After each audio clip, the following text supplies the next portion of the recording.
Hello and welcome, Karolína Rybková, to our interview tonight.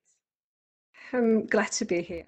I am so happy that you accepted the invitation because you are the most experienced teacher out of all of us here in the club. So you have definitely things to share. You are also one of the founding members here 2 years ago, almost now, yeah, minus Yeah. 1.5 months, and it's going to be 2 years. You are a very active member, and I know that you have made lots of changes in the past 2 years. So we are going to talk about that here tonight.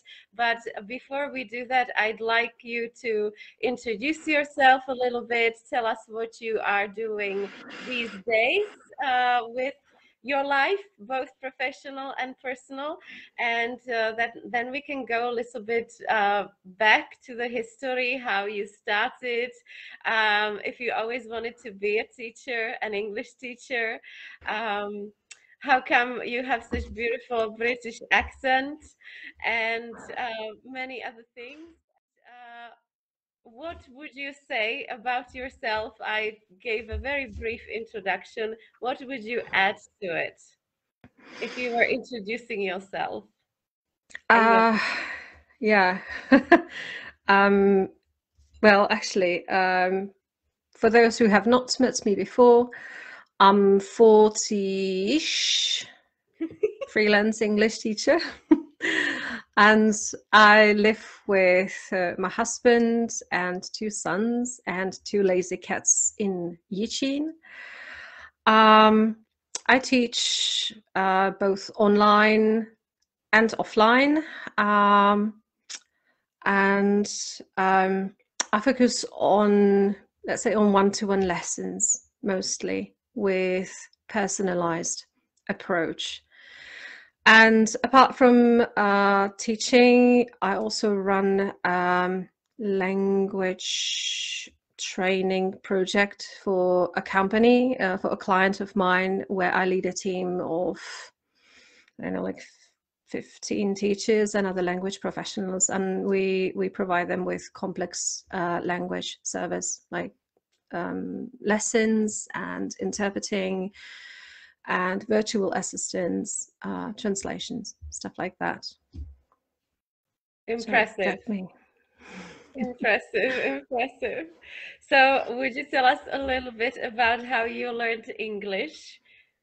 Because your English, yeah, that sounds flawless and beautiful pronunciation. Everyone admires your accent. I know that. Thank you.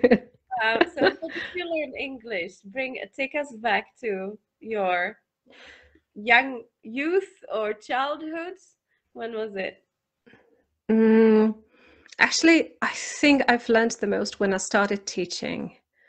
When I started teaching, my level was like B2, and yeah, and I've improved my English to C2, let's say, thanks to teaching. Actually, I would love to say I learned, at school. But to be honest, I used to be quite a lazy student, so it's probably not the case. As a kid, I've always loved English. It was love at first sight.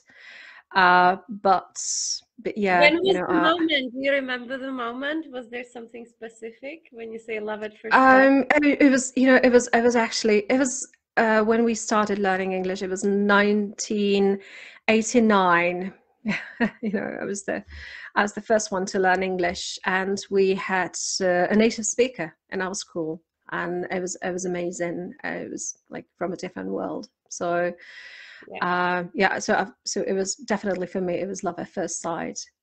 And yeah, but school and me, it didn't really.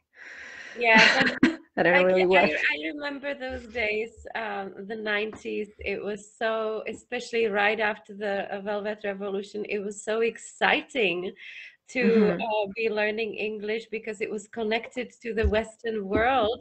And Exactly. now it was allowed, and we were allowed to travel there and everywhere. And suddenly not listen to Radio Free Europe anymore, and yeah, all these illegal yeah, music genres and movies. It was all there for us. Of course, there was no internet back then, but even like listening to these bands and having the lyrics in Bravičko, yeah, and Exactly. Exactly. being Yeah. able to wear the clothes like you know, I remember lots of my friends listened to grunge music at high school, so they would wear the same style, like, you know, the guys from Nirvana and Pearl Jam and that scene, and that was something unheard of before. So it was so closely connected to English, our lives, our teenage Yeah. years, right? It was What did you amazing. listen to? Did you listen to Depeche Mode or Michael Jackson, or what did you listen to? I think I listened to everything. Michael Jackson was like definitely, platonic love. But yeah, a lot of various music. Mhm. So music, actually, I love music. So it was a great helper, Do you when I ever was like teach with singing a lot. music? Yeah, I do. I do. I Okay, use I use music a lot in the lessons. same. Uh, yeah. Sometimes I threaten my students, like, if you don't remember this phrase, I'm gonna let you listen to Backstreet Boys and their song, and they're like, "Oh my God, no, no, no, no, Backstreet Boys! I promise I'm gonna learn it." So Well, I go as far as making them sing along. Do you go that far? no, no, actually, because I they would thought, ask me to sing along, and you don't want this. You don't want this. I need a few more glasses of wine to be yeah, able to yeah. sing. Did you always want to be an English teacher?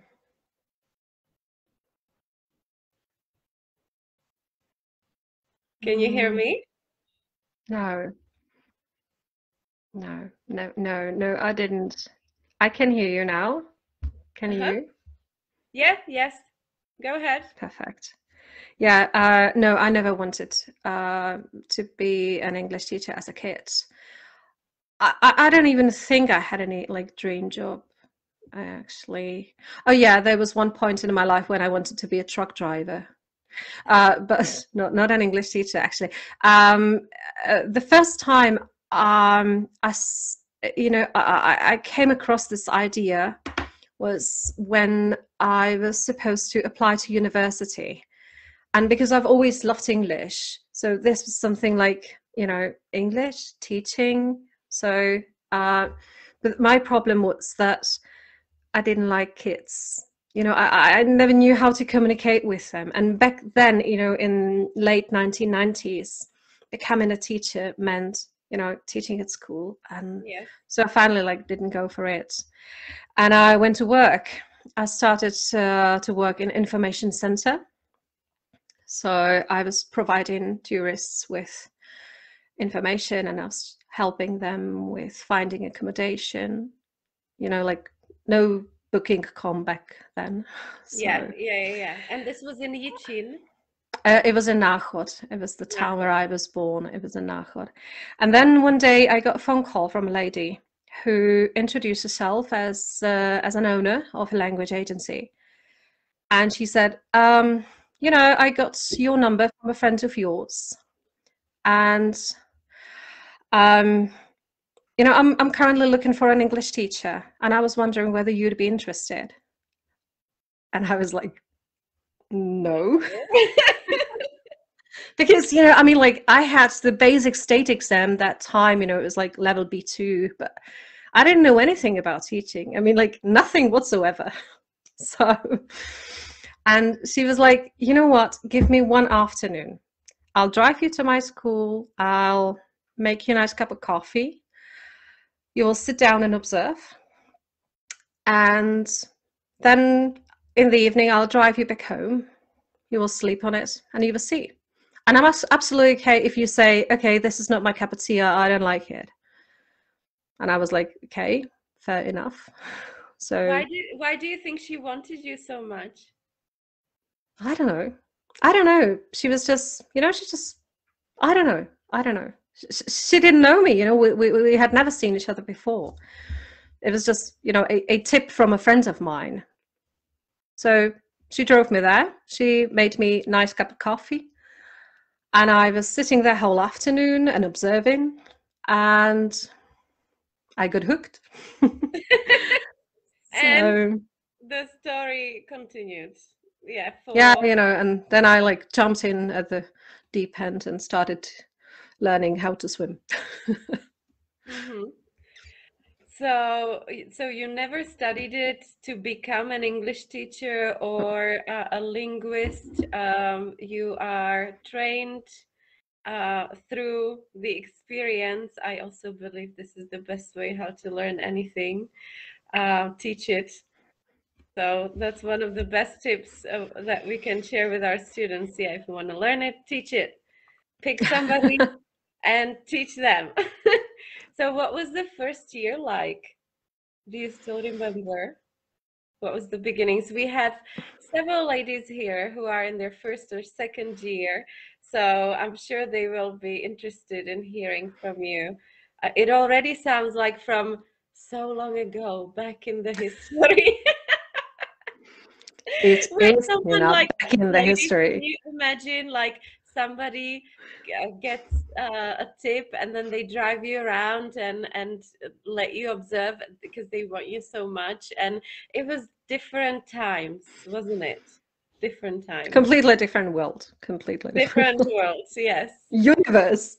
Pre-COVID, pre-children, pre-economic crisis 2008, pre-European Union, pre-NATO, all of that. All of Pre-millennium, that. All of that. pre-millennium, Yeah. all of that. Yes, yes. Yeah. I hope that you feel young, just highly experienced. I'd love to. No, at the moment I feel really old. Okay, so the Why? first year, the first year, it was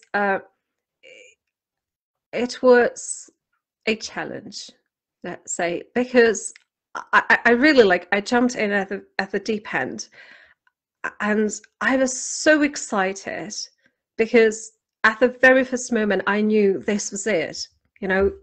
This was what made sense to me. And then I opened the textbook and I realized I was supposed to explain modal verbs to somebody. And I just, I didn't have the fuckest idea how to do this. So I was like, I was like, I was, I spent nights and nights, trying to practice, trying to I had my teddy bear sitting in my bed, and I was talking to my teddy bear, trying to explain modal verbs and other stuff.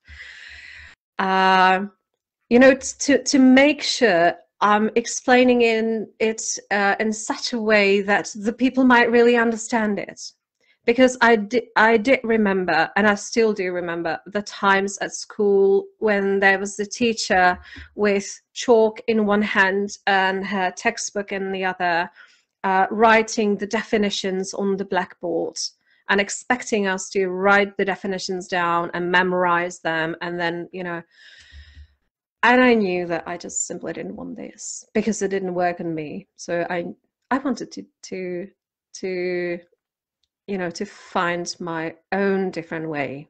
So let's say it was very busy first year. I didn't do anything else. I was just, I was single, I was young, I was enthusiastic. So You worked for this lady, and mhm, she was your employer, basically. mhm.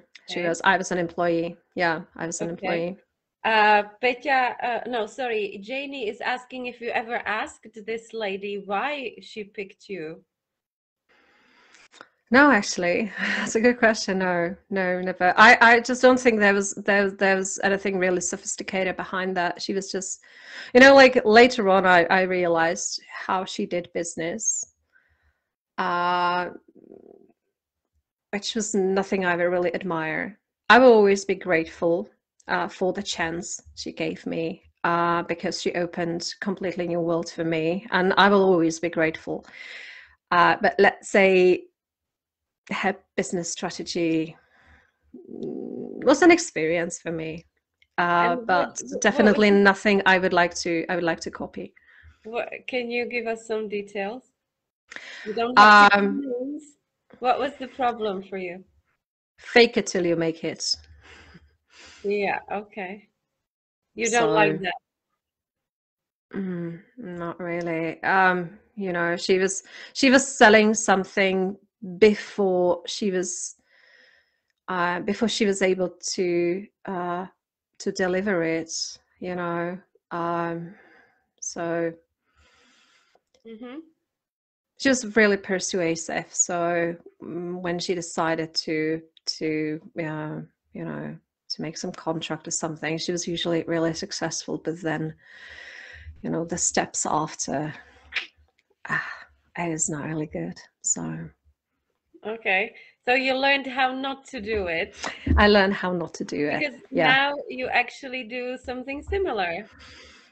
Um, yeah, but let's say that this experience was a lesson learned for me. Yeah. That's why actually I still don't call myself an agency or a language school, because like I worked for this lady, and then there was another agency I worked for, and which was much better. I have to say, it was much better, but still, yeah, still somewhere deep in me, I don't want to call myself a language school, a language agent. I know how that feels. I know exactly what you mean by that, and I've been through this myself for many years. Yeah. So what happened then? Let's say the first 5 years. What did it look like? You're teaching and being still employed, or when did you start freelancing? Tell us more about what happened then. I was, for first 5 years, actually, I was an employee. Mm-hmm. Very good one, I would say. Really, okay, no, I was cheeky. But I was really hardworking, enthusiastic, loyal. I was teaching 50 lessons a week, working on Saturdays. I didn't mind being paid peanuts. And and then one day my boss decided to quit.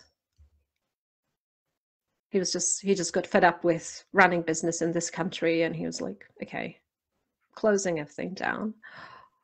And I was like, oh gosh, what am I supposed to do? Because I didn't want to go freelance. My father was persuading me because he was a businessman. So he was like, you can be a freelancer. I was not like, no, I don't want this. But I was thrown into it. Yeah. Why But do you remember why you didn't want to be a freelancer? because I feel like being an employee is really safe.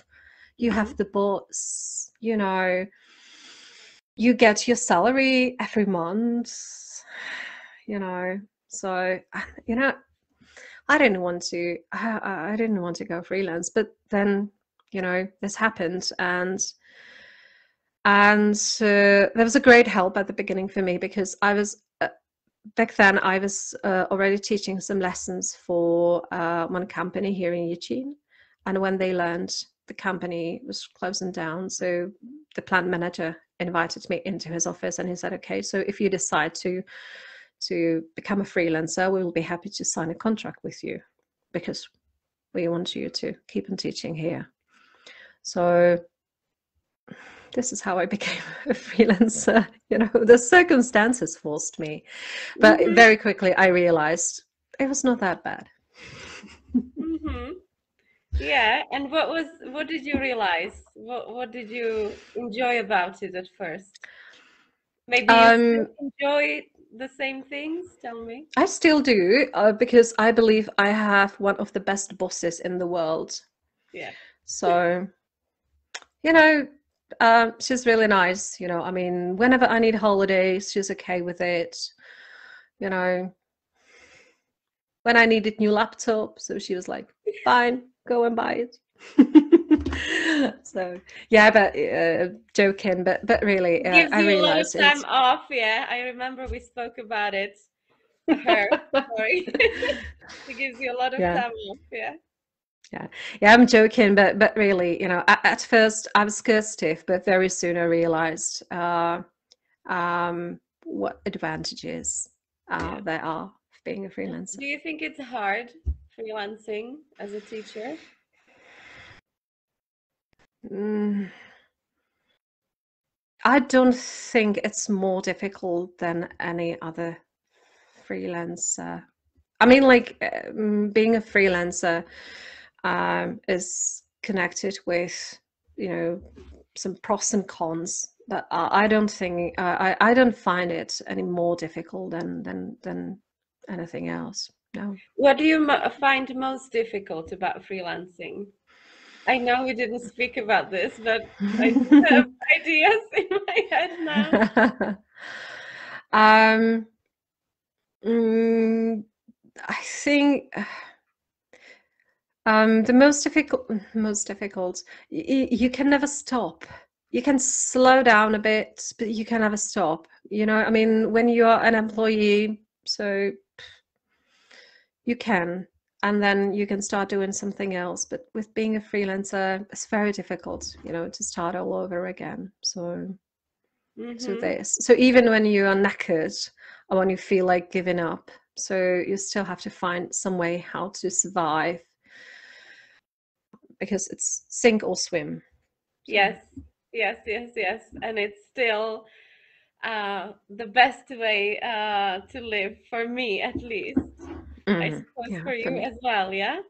definitely, So tell us definitely. how you fell in love with freelancing. That was later after you became independent of these agencies. What happened Mhm. then? How did you attract clients? How did it work the, let's say, next 10 years?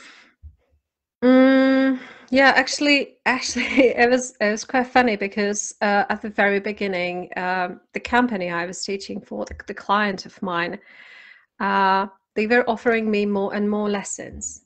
So it finally got to the point that it was my only client.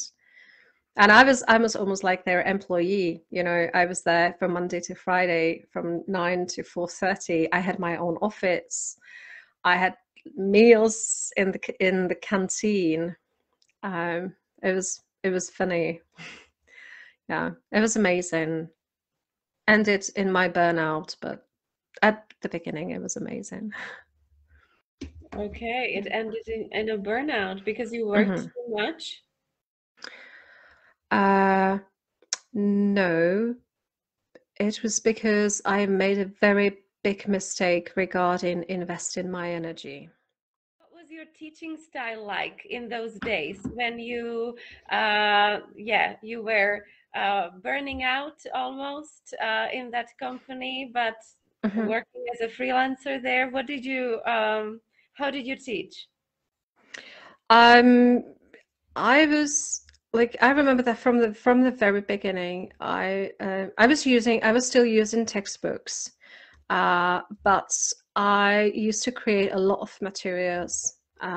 Beside that, a lot of activities, a lot of cards, you know, a lot of various listening, songs, videos, stuff like this. So um, it was a mixture. I was trying to make the lessons as much, you know, like attractive and fun. So And because then when you left, then sorry.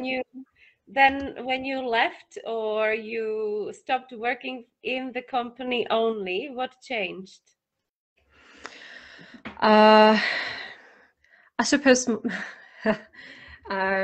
there were more things that happened when I was teaching in the company. The trouble was that some students were really amazing, you know, hardworking, learning, improving.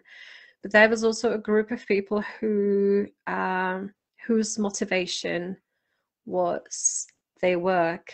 You know, it was extrinsic, and um, these people attended the lessons and they sort of enjoyed the lessons, but as soon as the lesson was over, they went back to their office, got overwhelmed with a pile of work, and after work, you know, there were their families and dogs that needed to be walked, and these people hardly ever did anything during the week. Mm-hmm. And we all know what happens, you know, when all you do is those 90 minutes once a week. So we were sort of like treading water. You know, we were not really improving much, or very, very slowly. And I was blaming myself. Oh yes, I believe I it was, remember those days. you know, so you understand, you know, I believe it was my mistake, and I was trying really hard to make the lessons even more attractive and more fun, and you know, because I just simply believe that one day, you know, they will realize how amazing it is and they will start doing something, and they didn't. So yeah, so in the end, I really burnt out because I invested so much energy into these people that there was nothing left for those who were actually doing something. Mm-hmm. So I took a break. And I had kids. Yeah, same here. I took a break. I had my daughter. Yes, things change. Priorities change. Priorities changed, exactly.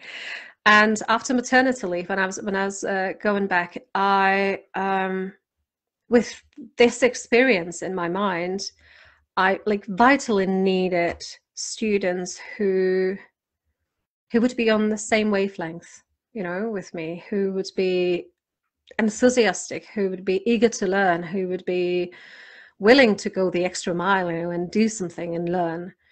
And I was lucky because I managed to attract a few to start with. And what was interesting, these people, most of them were carrying a burden with them of a negative experience with their previous lessons. And very often it was from language schools, you know, those public afternoon courses. Yes, yes.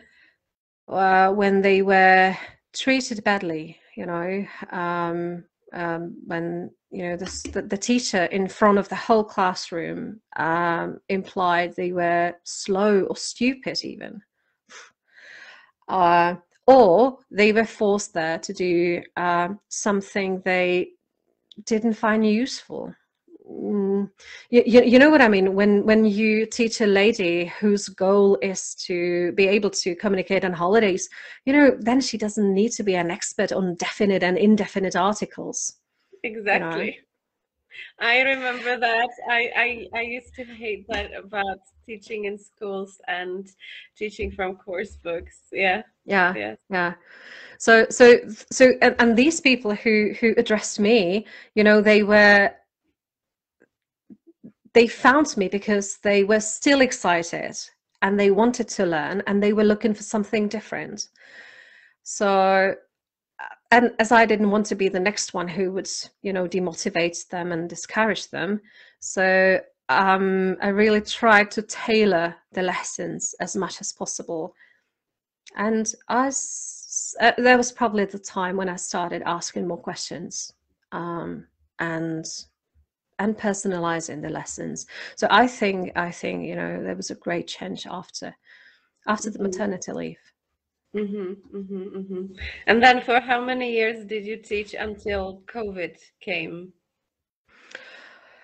Oh, it was like 6 years, I Okay. suppose. Yeah, And 6 this years. beautiful life. teaching in your classroom in Yichi, in your beautiful yellow classroom. Yes, living I was I alive. was actually I was actually teaching here at home in this office where I'm sitting at the moment. And I opened the classroom. My beautiful yellow classroom was opened in September 2019, Are you kidding me? I had no idea. half year before COVID came. Yeah. Now it's like an extra flat, right? That's what I think of my classroom. It's like, okay, it's my summer flat. What can you do? Okay, okay. And so finally you had your own classroom and bang. Exactly. Okay. And COVID. Okay, it was hell. It was. I would say it was the same for everybody. So. Would you mind taking me a little bit, yeah, back in history, not to the beginning of COVID yet. I wanted to ask, how did you promote yourself before COVID? How did you, what was the way to attract new clients? And were you working with packaged courses, or was this just this usual never-ending one-on-one every week, 90 minutes? Exactly. It was exactly what you just described. Yeah, no packages, just this never-ending style of cooperation. Started in September, saying goodbye in June, and like, okay, see you in September. So no Not packages. working through the summer. I was working through the summer, but it was a nightmare. That's why like several years ago, I stopped doing it because it didn't make sense. I know we So, spoke about it last summer mhm, and this summer, mhm. and Jan Chekinlova also did it. And this summer, I want to do it myself. I want to run Mhm, one weekend course, the rest of it, nothing. Yes, we mhm. need to recharge, right? Exactly. Because the trouble was that I was sort of like aware of the fact that people were going to have holidays, but my head was the problem, because I was still in the work mode. Yeah. I was ready to work. And there was nobody who would be willing to have lessons because the people have holidays, or when they didn't have holidays, they were at work and they had actually more work because their colleagues had holidays. So it was a nightmare. So, but at the very beginning, I was teaching even during the summer. Terrible. Yeah, yeah. Well, we kind of need it sometimes, especially at the beginning, because then it's just 10 months in a year when we would be making money, or minus Christmas and some holidays, basically 9 months a year. Hmm. And it still is actually, because it's a very low season every summer. So maybe it is a good idea to take at least the month off. Hmm. And I I think don't it mean is. and I don't mean not just with teaching, but with work in general, completely. Yeah, Exactly. yeah. Exactly. We need to Exactly. recharge. Like we spoke about this earlier, it is part of the freelancing job to take a rest, right? Hmm. It is It just is. part of it. It's like part of the puzzle. You have to take a rest because you get the best ideas when you are rested. Exactly. I mean, when I started having these 2 months off in the summer, I usually have like July completely unplugged, no social media, no news, nothing, just me, and the books and my friends and my family. And then in August, I usually create new materials. And I became so creative Hmm. in August Hmm. after that, relaxing July. So it's amazing. It's amazing. I would never believe. I would never. I never thought it could be like this, and I was really surprised when it happened for the first time. Okay. So, so you worked a lot before and then you slowed down Mhm. And then COVID came. Mhm. Um, how did you promote yourself before? Did you have a website? Did you have, I know you started blogging right at the beginning of COVID, so you I did. weren't really so active on social media. How did you promote yourself and was it word of mouth, all of it? It was word of mouth. And I had my website. I created my first website like 10 years ago or something, but mostly it was word of mouth. No Mm-hmm. social media, nothing like this. You So started with social media only at the beginning of this new world crisis. I think I did. Yeah, Okay. yeah, like yeah, I think I did. So let's go to it now. How did COVID hit you? How did it affect your business? Where were you then? And what did you lose? Well, before COVID, I had my diary was full, and with my team, we were teaching about 70 lessons a week for the clients of mine, and we lost everything. It was, from week to week, there was nothing. There was not one lesson in my diary, and at the very beginning, the client we offered them to go online, and they were very happy with it. And they're like, "Oh yeah, it's very good." And we managed to do it for 3 weeks, and then they had to stop some production lines, and they had to cope with financial issues. So at that moment, all perks were stopped. Yeah. So it was very difficult because in my team I had people who were completely dependent on this income. A couple with a small kid, they were both freelancers, and from day to day there was and it was the beginning of April. It was the springtime where all teachers work as hard as possible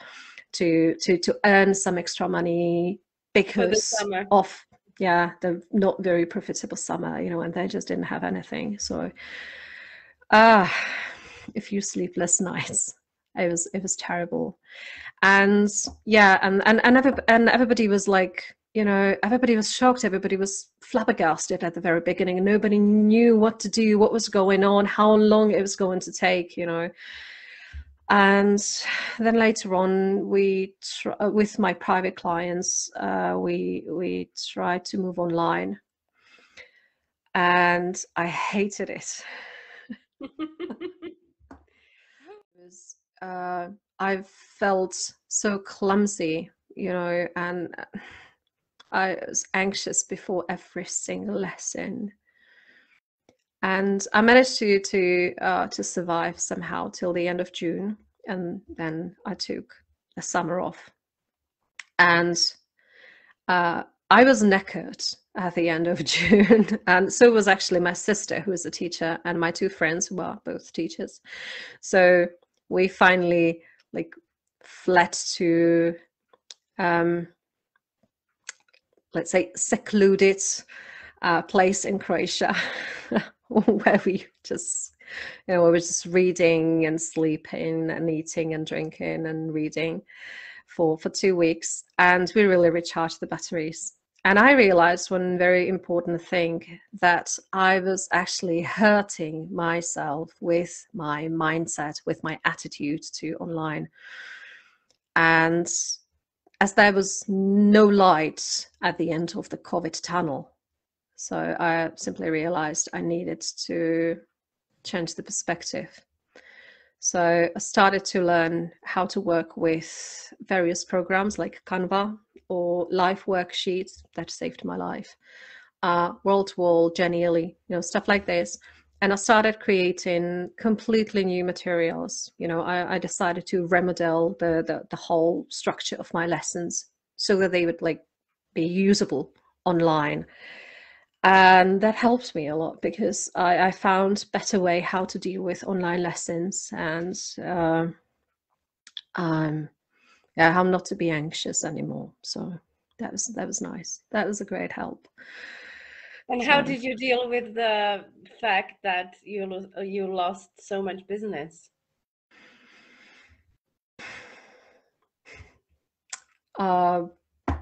well, good question. I don't know, I don't know. I just what could you do? I mean, like, I was in touch with the client, and it was not like they wouldn't like to continue, but they were in a difficult position themselves. But the director, he was like, I think it was already in December that year when he called me and he said, "Hey, Karolina, we would like to have some lessons, at least for the key people." So we just started going back slowly, step by step. We started with like 10 lessons a week, but it was something. We started, we were back. So you're teaching them again. They are your clients now. Yeah. My team is there again. So okay.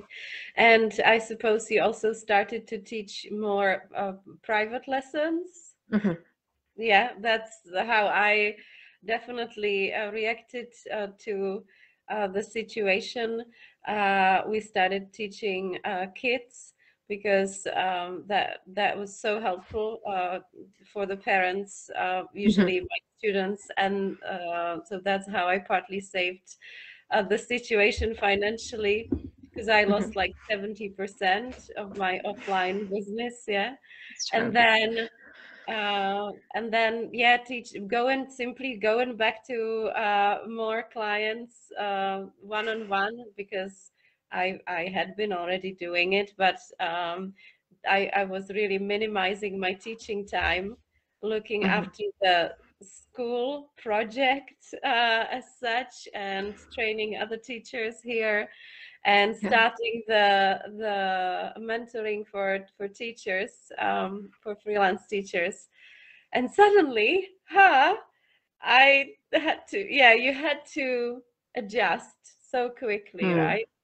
And so I also started teaching more individual lessons, and I'm quite glad, to be honest, because I definitely moved forward. And yeah, it's never the same. You never get stuck. Now I'm going back again to very few clients per week, which is my ideal situation.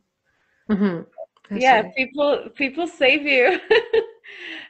People save you, and it was a very special time, wasn't it? When we were supporting each other.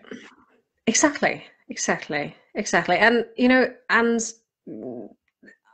I'm fully aware of all the negatives it brought, but in the end, like, personally, I am grateful for that, because it opened so many new doors for me, and I've learned so much, and my lessons are different. I use various, like, different materials. I create completely different things, and I mean, and even, I'm not limited by the location anymore, which I used to be. But now, when I finally coped with online lessons, I have, I can have clients for any part of the Republic, which is amazing. So I have some wonderful clients from Prague, and we would never have the chance to meet each other.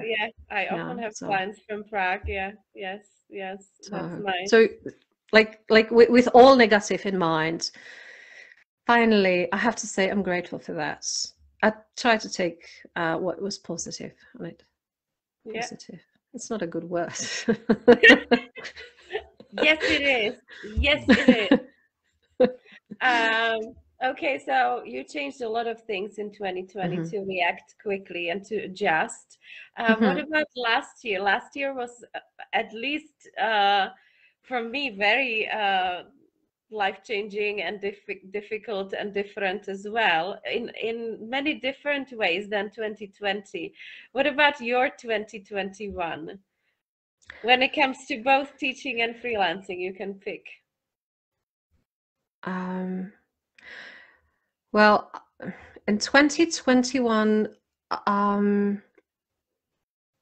I would say I narrowed down my offer a bit in 2021. I stopped offering some things which I didn't feel like doing anymore. And which is what, if I may ask? it was those courses for you know, those certificate courses. I knew you were gonna say it.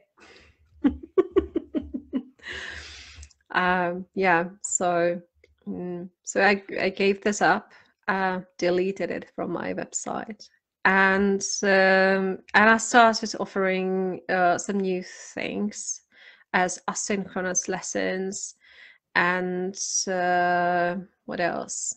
20-minute conversations, and premium care pack, a pack of consultations for business people. So I changed the niche a bit. So I would say you have some big changes, yeah, from what I it was gather probably about your quite big, yeah. progress. Yes. Yeah.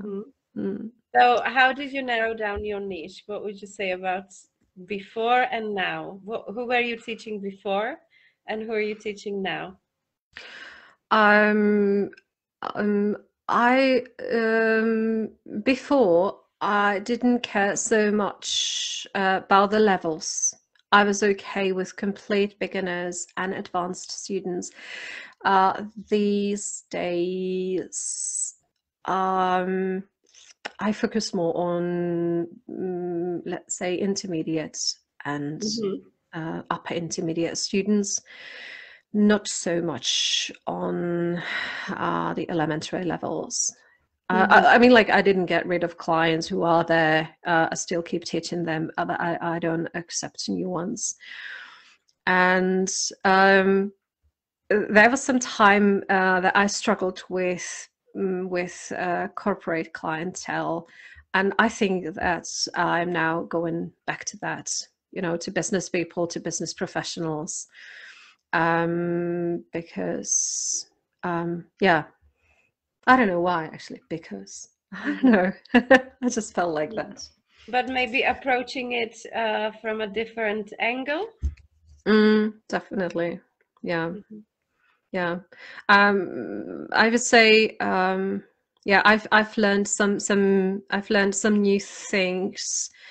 I've changed my lessons. I started with a bit of language coaching. You know, I attended your amazing workshop, and you know, these things all together are moving me slightly different way than like just teaching.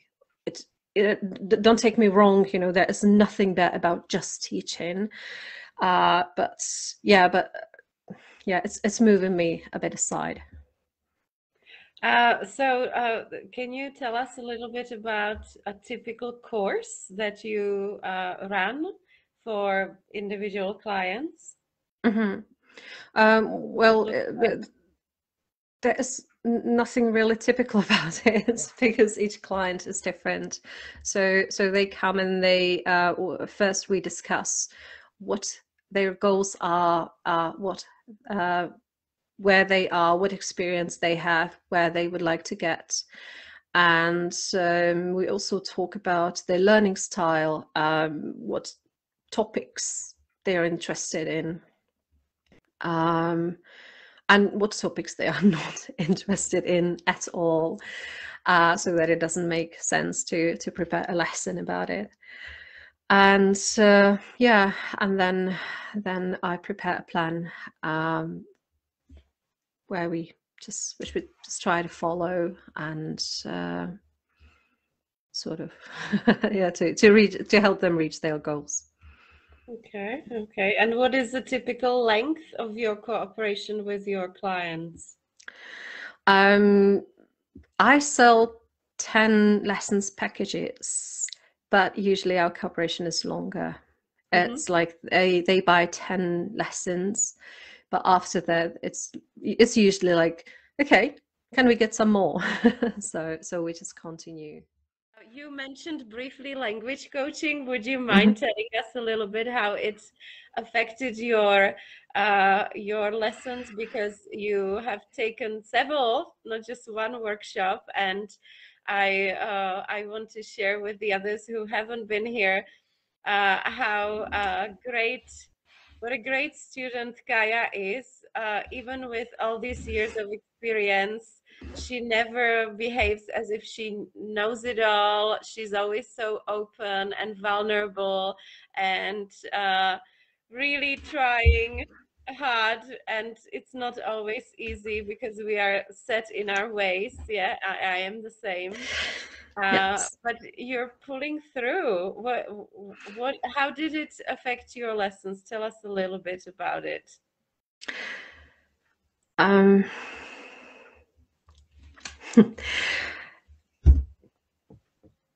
You've mentioned a minute ago, we choose our clients, and as we are thorough and we carefully choose our clients, we finally end up teaching people who are on the same wavelength. Yeah. And we create very specific atmosphere during our one-to-one lessons, and we build trust. And the people start opening up their minds and their hearts as well. And so I think we've bumped into this before, that sometimes we are like therapists, aren't we? And when my students started sharing their personal troubles with me, as I'm not a psychologist, the only thing I could do for them was, being their shoulder to cry on. But very often, the troubles they were facing were related to their work and to English. And I felt like, okay, this is where I can help,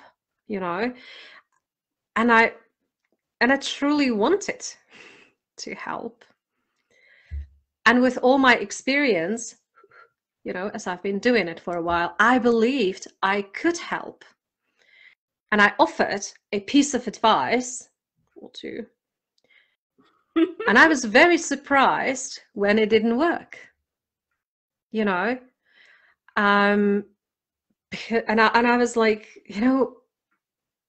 how is it possible? Why it doesn't work? Because I'm pretty sure that what I've just suggested, is very, very good.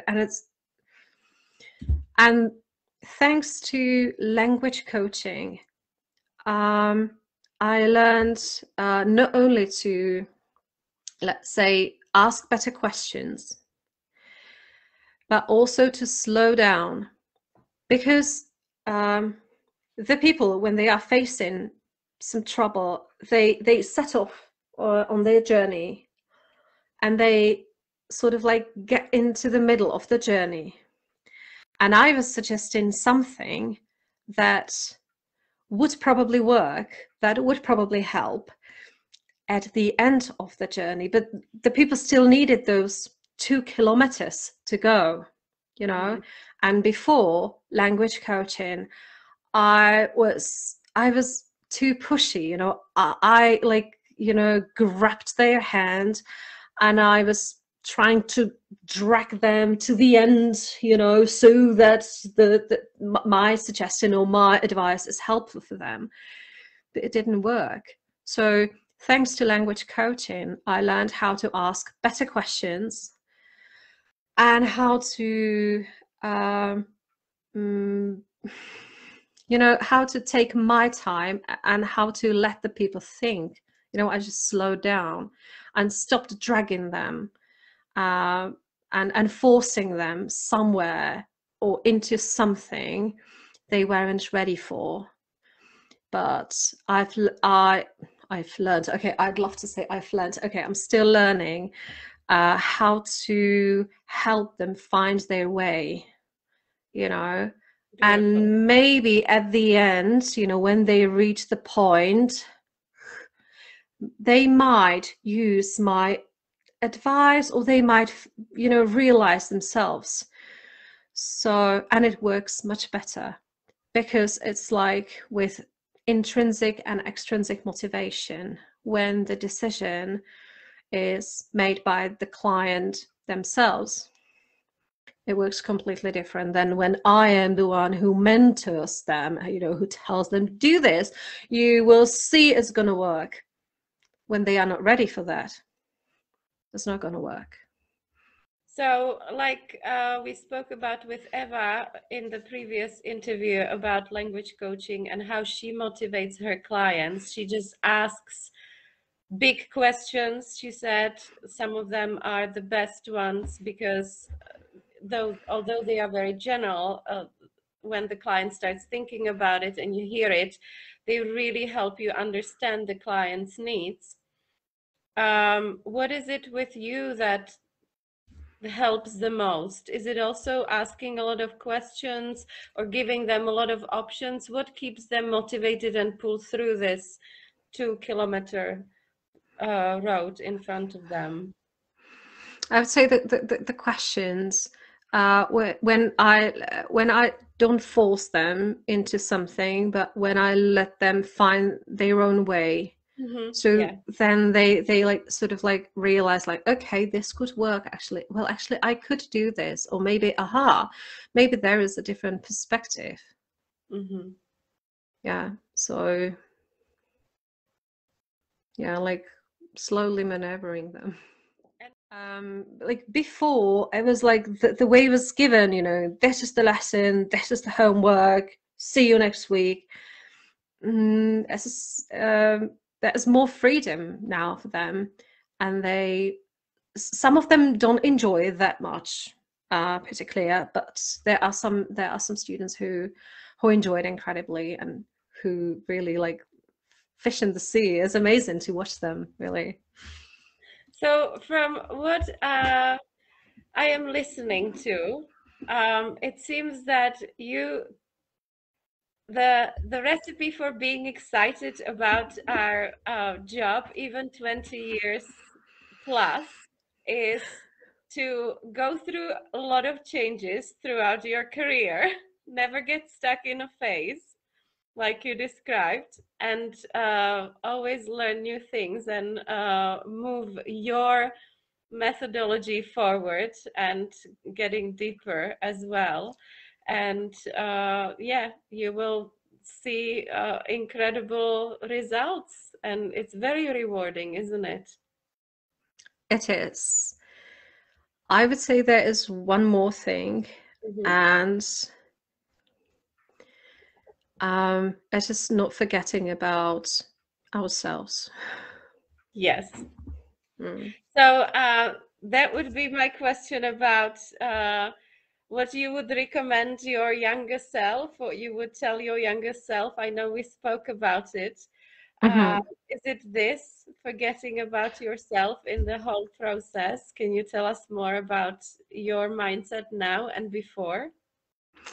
I would say there are two things which I find very important. One is that you don't have to do what the others do if you don't feel like doing it. It was very liberating for me when I coped with this, that if I don't feel like doing it, when I don't feel, you know, it's my way, then it's not my way. And actually, I don't have to do that. Cool. And the second thing, it was about prioritizing myself.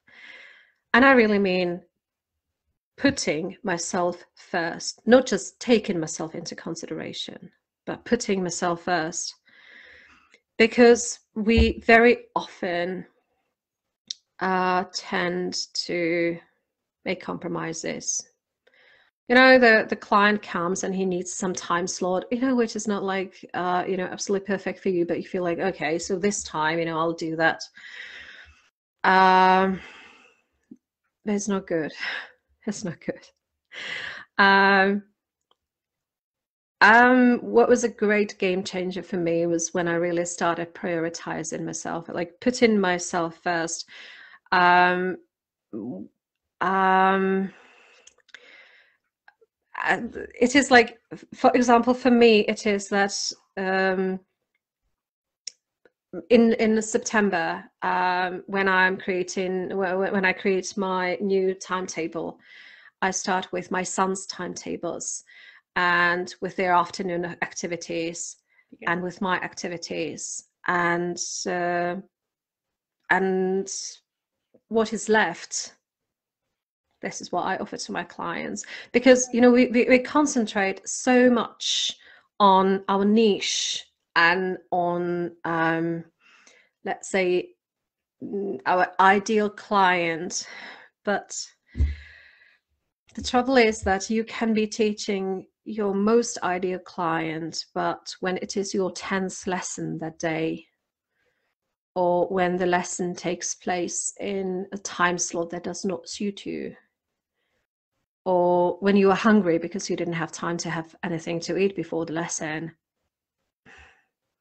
Yeah. it will start killing you slowly, you know, little by little, but it will start killing you. And so yeah, what I do is I put myself first. So is there any time when my sons need me? Okay, no lessons. Yeah. Wednesday, 12 o'clock, you know, regular lunch with my best friend, no lesson. You know, what time is comfortable for me to start lesson at my classroom? Is it 8? You know, like I could make it if I really hurried and if there is no traffic. Okay, 8:15. You know, so first I ask myself and then I ask my clients, which might sound cruel, but No.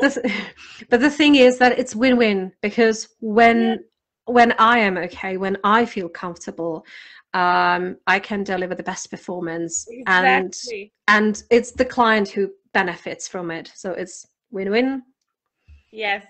And this counts for not just teaching, I would also say other work, not just teaching, because a big part of Exactly. our journey, our freelancing journey, is promoting, marketing, Exactly. networking, educating Exactly. ourselves, and that also takes some time. And Hmm. this it should be there. It is a priority for us as well. So to juggle it all, Hmm. uh, I notice the older I get, maybe it's the same with you. The older I get, the more I prioritize my personal time, my family time, time with friends, Hmm. before even exciting things that are still fun for me, not just teaching, but also going on Insta and playing with the Canva templates. And sometimes I feel like it's okay if I'm not there for a week or two. Like, the world's gonna turn around and my business is gonna work just like before. So doing it the smart way, not the hard way, right? Not the hard way. Exactly. Yeah. Yes, You yes, hit the nail on the head. Exactly. absolutely. Kai, I have one question specific for our conversation. We spoke about doubt and Mhm. doubting ourselves. Why do you think we are here in the club of highly sensitive people? We already know that. We spoke about it quite a few times, and this is quite closely connected to our fears and our self-worth and self-value. Why do you think we doubt ourselves so often when we bring so much to the people, to the clients, to our colleagues, to the world, to the families? Why is it somehow not enough most of the time? That's a good question. I mean, if I knew the answer, you know, I wouldn't doubt, probably. I'm afraid there is no answer I can offer. I don't know. I think it is. Oh, I can see, for example, with English, or maybe it's connected with more things. I tend to blame our education system a bit because we grew up in a system that was punishing us for making mistakes. Yeah. And I believe I'm not the only one who grew up in a family where mistakes were unacceptable, and where actually, you know, I mean, like, you know, my parents are amazing, but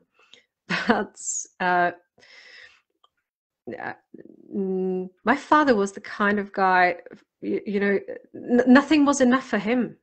Nothing was enough for him, and whatever I did was just standard, you know, because if I could do it, well, then anyone else can do it, you know. So then you probably just grew up feeling that everything you do is just ordinary, and there is always room for improvement.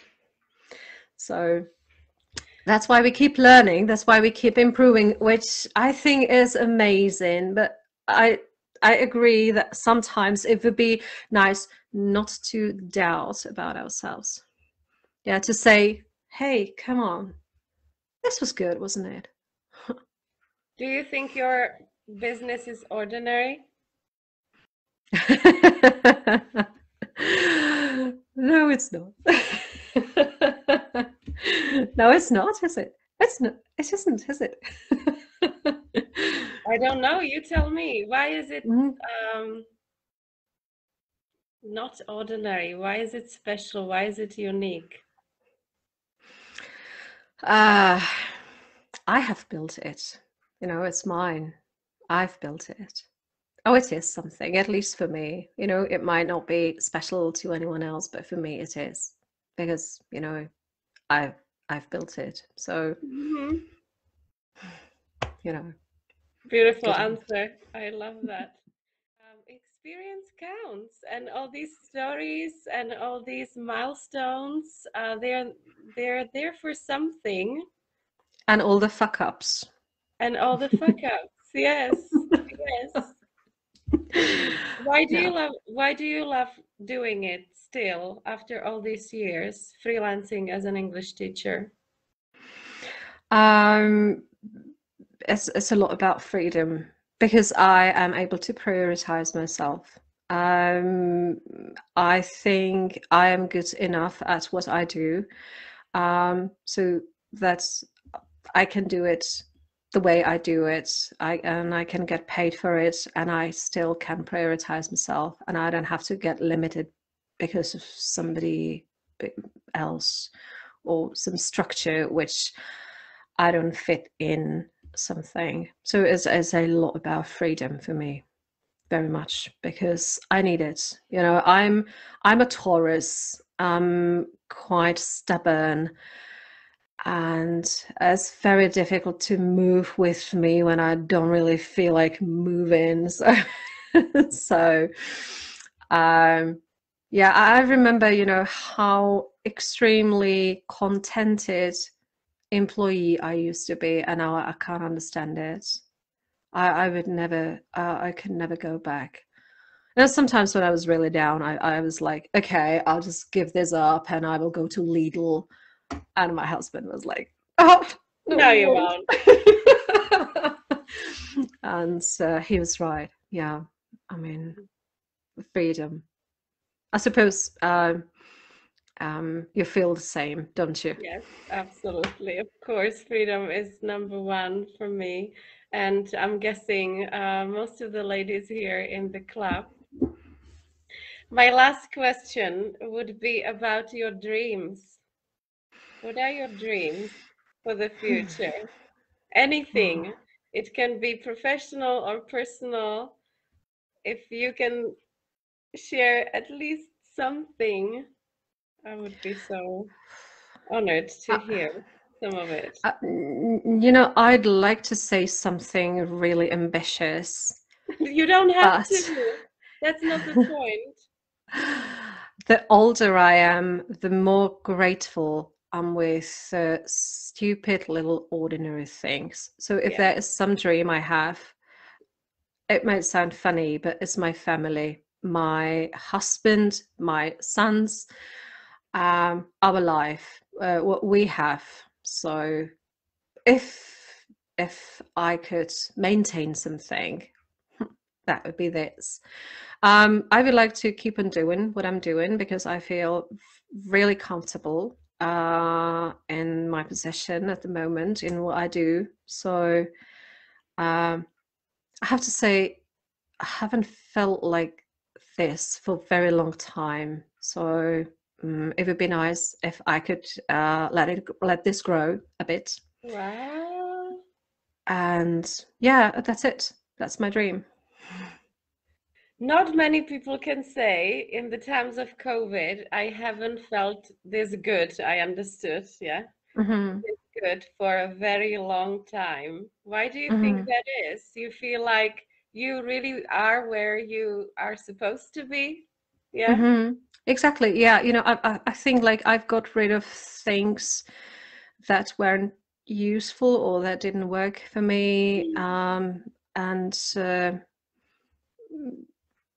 yeah, as probably, you know, as we were talking about, like narrowing down the offer, narrowing down the niche, actually. So yeah, where I am at the moment, I really feel like, yeah, this is all right. So I I would like to, let's say, to start from here and to let it grow, hopefully. I am so happy that you are part of this club. I hope that you also find it useful here. Well, the fact that you are still here uh, Yeah, speaks for itself, and that you always attend definitely. whenever you can. I hope that we are also part of your journey, helping you Yeah, on your way. incredible part. Yeah. Yeah, it's like it was amazing because it just came at the right time. Mhm. Because, you know, normally I was feeling sort of like lonely as a Mhm. freelancer, you know, but with COVID, you know, I would be lost. So definitely, you know, this community. I mean, what I admire about this club is that it offers so much, and it still let us be authentic. You know, it's not forcing us, you know, anywhere. It's just offering new things, opening new doors, you know, revealing new ways. But it's entirely up to us what we feel, how we feel about it, whether we want to follow or not.